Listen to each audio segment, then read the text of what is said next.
Alright, so today let's talk about hardware, or even more specifically, let's talk about this kind of low-profile rack setup that I've got going on. I've been wanting to make a video about this for a long time. I know you guys have been wanting to see one. I don't know why I've been putting it off for so long, but here we are. Today, now we are talking about it. So essentially, this is like a low-profile rack setup, and this is built from Gibraltar Stealth Racks as the foundation, and then on top of that, I've added, the extra cymbal arms or the extra tom mounts or whatever that is needed to make my setup what it is today. And I will say my setup has changed a lot over the years, and will continue to change. This is how it is. So I knew that from the beginning, and I wanted kind of a low-profile, compact, rack-ish kind of setup that allowed me to change it and customize it very easily as well. So I've always liked the idea of a rack in just a way that you can kind of just slide things on the rack bar and just kind of move things very easily and then have them be really secure as well. And it also cleans up floor space really nice. When you look at the kit from above, the cymbals basically cover all the hardware. It's like the hardware is invisible from above. It's just a really nice kind of good looking setup, and it's really nice and convenient to work with as well, at least in a studio setup like this. I wouldn't bring this for gigs and stuff. I use just regular stands for that. But here in my studio, I really like to have this setup.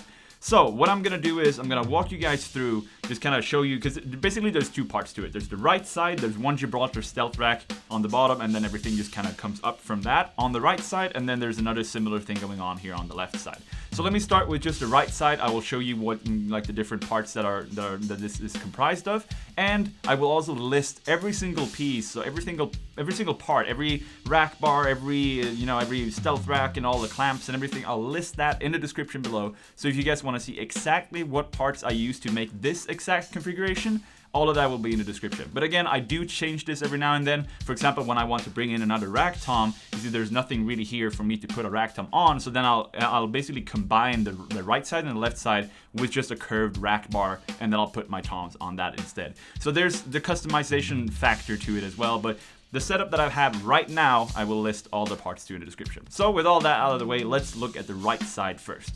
So here we have the side mount version of the Gibraltar Stealth Racks, and what I've done is I've taken a part of my old cymbal stand that used to hold up my right cymbal and basically slid that into the socket here on the Gibraltar Stealth Rack. And that's a great feature with these. You can basically combine them with your old cymbal stand. So that's what's holding up my ride right now, and then you can also see I've attached my stack to that with this Meinl auxiliary hi-hat arm.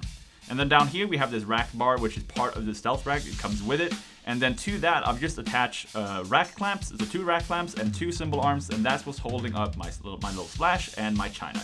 You can also see there is an empty socket over here, like similar to the one on the other side, so you can take an old cymbal stand or something and slide into that. I'm not using it right now, but if I want to have an extra cymbal on this side of the kit, I can use that, or some of all the extra space that I have down here with just extra cymbal arms and extra clamps. So there's a lot of space and a lot of maneuverability for you to add more things on the right side by using this side mount. And then to top things off, I'm using all these memory locks to make sure everything really stays in place. Not that it usually moves around, but it's good to have some extra stability. And also the fact that now I can take things off the stealth rack, like a cymbal arm or something, and put it back later, and it will be in the exact same configuration as it was before. And then on the left side, I'm using the Gibraltar Stealth Rack that holds your snare. Although I had to make some changes to it just because I'm a tall guy and I sit pretty high, so it just wouldn't go high up enough for me when I put my old snare basket into the socket that came with the Gibraltar Stealth Rack. So I instead just took a rack clamp and put my entire snare stand and just folded it together like this, and now it barely goes as high as I needed to. So I just need to get a longer snare stand or a higher snare stand. You probably won't have any issues at all with this. And then you have this little curved piece here that allows your double pedals to go under it really nice if you're using double pedals, which I do every now and then. And then you have this socket here as well, which is same principle as on the right side. You can take your old cymbal stand and slide right into that, and that's exactly what I've done. So that goes all the way up here, and it's a really solid structure. So to this, I've added my rack tom as well as my splash cymbal right here, and it barely shakes at all. And I think that's pretty much it. So I will list every single part and every component I use to build this exact setup in the description below and in the comments as well. Make sure to check that out if you're curious about the exact specifics of what I'm using here.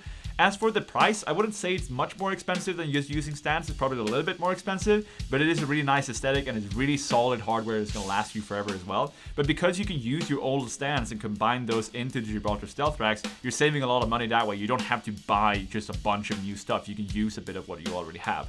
So hope you guys enjoyed this video, and I've got a bunch more gear related videos coming up on my channel this very week. So keep an eye out for that. Have a great rest of the week, and I will see you very soon. Take care.